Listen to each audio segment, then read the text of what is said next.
et messieurs, bonjour et bienvenue à vous dans cette édition du journal de 15 heures dont voici tout de suite les principaux titres. La délégation turque a rencontré une réunion de restitution avec le ministre du Travail et la secrétaire d'État au logement. Et aux États-Unis, le cabinet de Donald Trump se dessine.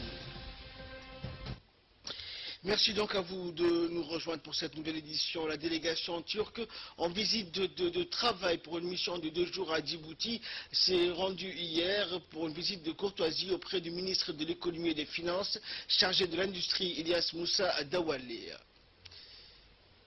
Rappelons que cette délégation est composée d'hommes d'affaires turcs, notamment une délégation de la municipalité d'Istanbul.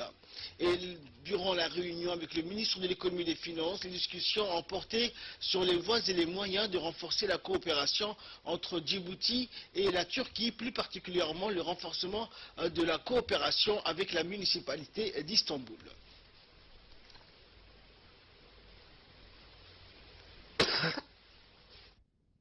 Dans le cadre de sa mission de travail de 48 heures à Djibouti, l'équipe pluridisciplinaire de la municipalité d'Istanbul a eu hier une importante séance de travail, notamment avec la ministre déléguée auprès du ministre de l'Habitat en charge du logement, Amina Abdi Aden. Les sujets abordés lors de cette séance de travail ont essentiellement porté sur la présentation du programme Zéro Bidonville initié par le président de la République Ismaël Omar Guelleh et bientôt mis en œuvre par le ministère délégué en charge du logement. Les deux parties ont examiné les voies et moyens de mettre en place un cadre de coopération entre la mairie d'Istanbul et le ministère délégué en charge du logement dans le domaine de la restructuration urbaine. La ministre déléguée en charge du logement n'a pas manqué de remercier la mairie d'Istanbul et le gouvernement turc pour l'intérêt porté à notre capitale.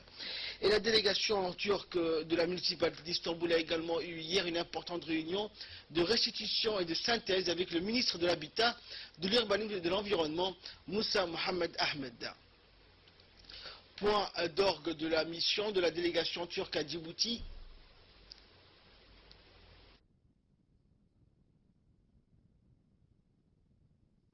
Les experts pluridisciplinaires de la municipalité d'Istanbul ont présenté au ministre de l'Habitat et de l'Urbanisme qui a coordonné la mission une synthèse de différentes rencontres et des visites effectuées avec les départements en charge de la gestion urbaine de la ville de Djibouti. Le ministre de l'Habitat, Moussa Mohamed Ahmed, a vivement remercié le gouvernement turc pour ses efforts pour affermir davantage la coopération entre les deux pays. Le ministre de l'Habitat a également salué le travail des experts turcs qui ont pu appréhender les défis auxquels est confrontée notre capitale au cours de leur séjour. Ainsi, au cours de cette visite de travail, les bases d'un partenariat et d'une collaboration solide et étroite ont été lancées avec la ville d'Istanbul, qui est une des métropoles les plus modernes du monde. Également dans l'actualité, une réunion ministérielle mixte co-présidée par le ministre de l'Équipement et des Transports, Mohamed Abdelkader Moussa, et son homologue éthiopien s'est tenue hier au Palais du Peuple afin de définir les modalités d'exploitation de la nouvelle ligne de chemin de fer Djibouti-Addis Abeba.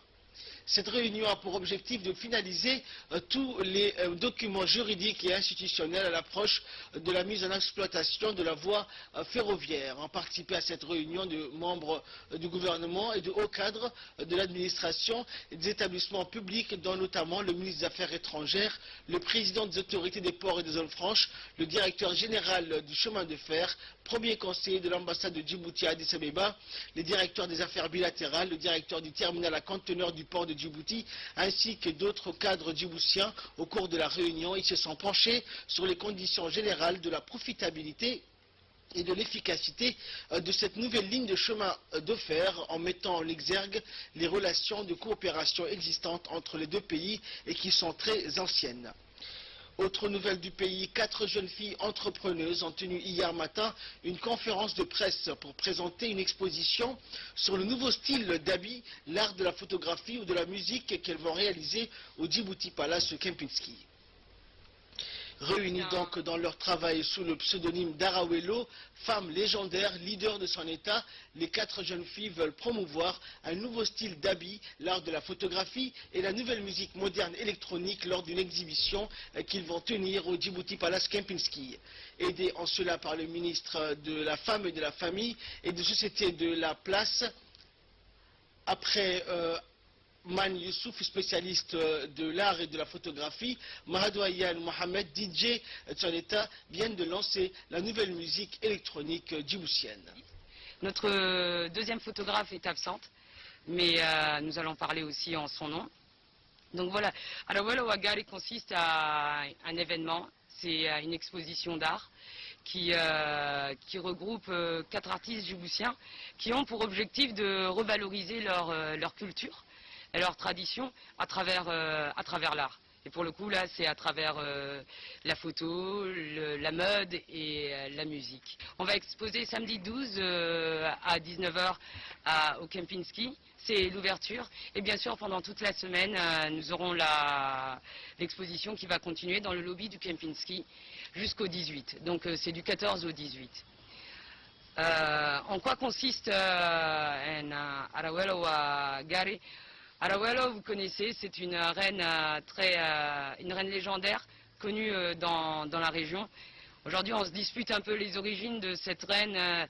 Il paraît qu'elle serait éthiopienne, Somalie, Afar, on ne sait pas trop. Mais ce qui est sûr, c'est qu'elle a laissé une image de femme forte dans l'imaginaire.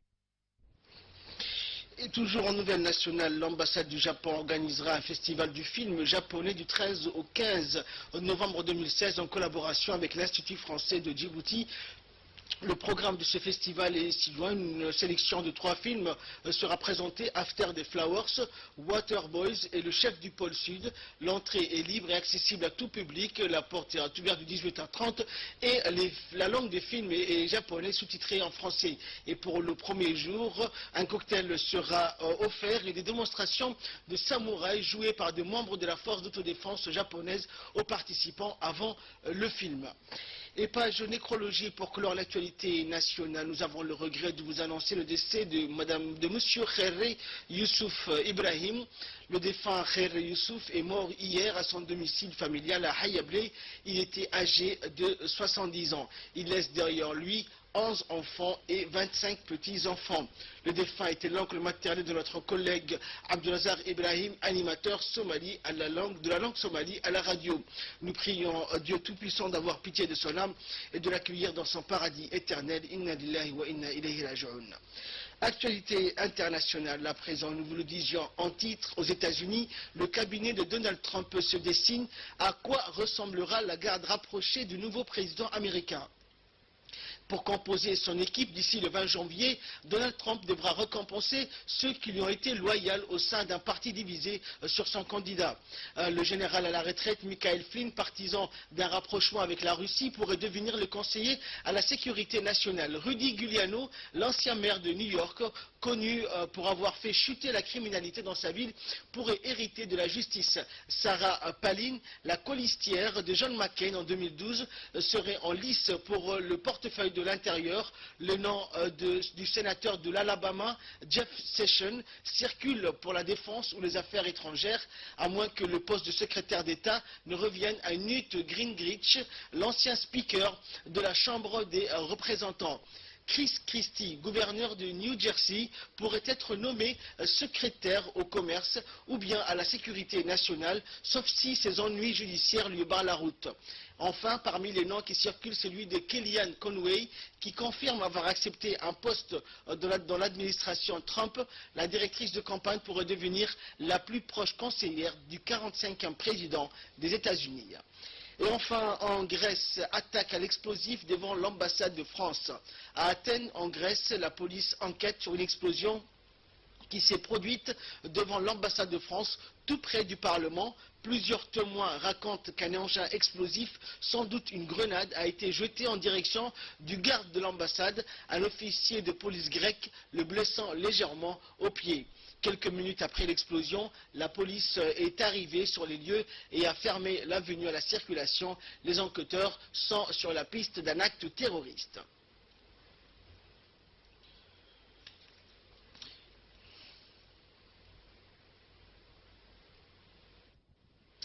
Voilà, donc c'est tout pour ce journal. Restez avec nous, nous allons retrouver dans quelques instants le focus de l'après-midi. Merci donc de nous rejoindre pour ce focus de l'après-midi toujours avec Samatar Saïd. Bonjour Samatar. Bonjour Boni. Donc nous avons eu de cette information qui est très importante d'ailleurs et qui est d'actualité. Un Chinois est nommé à la tête d'Interpol. Il s'agit bien sûr de Meng Hongwei, vice-ministre chinois de la sécurité publique et qui est le premier citoyen de ce pays à être à la présidence de cette organisation. En fait, Ahmed, la mission d'Interpol est de favoriser les échanges entre les polices des 190 pays membres après sa nomination à Bali lors de l'Assemblée générale annuelle. Meng Hongwei a été félicité par Pékin. Nous attachons une grande importance au rôle qu'Interpol joue dans la coopération internationale en matière d'application de la loi, a déclaré Lu Kang, porte-parole du ministère des Affaires étrangères.